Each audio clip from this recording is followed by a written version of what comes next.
Allez, pour finir ce journal, place à notre rubrique. On vous répond avec notre invitée ce soir, Hélène Lestrade, directrice régionale de l'URSSAF, pour évoquer cette question, l'emploi en Centre-Val de Loire. Quelle est la tendance de ce début d'année? On va l'évoquer avec vous. Bonsoir. Bonsoir. Et bienvenue sur le plateau. Alors, comment se porte l'emploi dans notre région? Je crois qu'on a des chiffres bien précis justement sur ce début d'année de janvier à aujourd'hui. Tout à fait. Nous disposons des chiffres là sur le premier trimestre 2026. Alors la tendance, elle est légèrement à la baisse. On a une baisse de 0,1% de l'emploi salarié sur le premier trimestre 2026, ce qui correspond à peu près à 800 postes. Alors c'est une tendance qui est similaire au niveau national. Sur les régions qu'on a observées, on est entre moins 0,2 et plus 0,1% sur l'emploi salarié. Ce sont des données justement qu'on met à disposition là sur notre publication trimestrielle Stature. Est-ce qu'il y a des secteurs qui tirent leur épingle du jeu ou au contraire d'autres qui ralentissent un peu plus?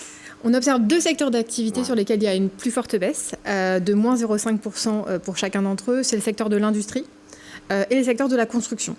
Et inversement, on a des secteurs d'activité qui garantissent un secteur de l'emploi salarié en développement, notamment l'intérim, mais également le service.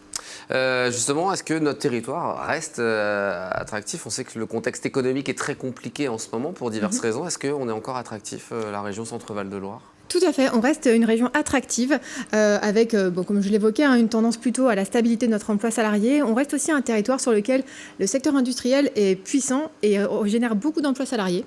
Si je vous continue à vous donner quelques chiffres, l'emploi salarié dans l'industrie, c'est 21,5% contre 15,6% au niveau national. Donc c'est quand même une tendance assez forte.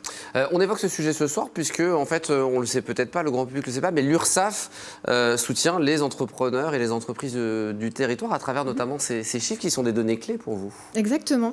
On agit à plusieurs titres. Alors d'une part, en tant qu'observatoire justement de l'emploi, nous disposons de données régulièrement mises à jour et très fiables, qui sont pour certaines labellisées par l'autorité de la statistique publique.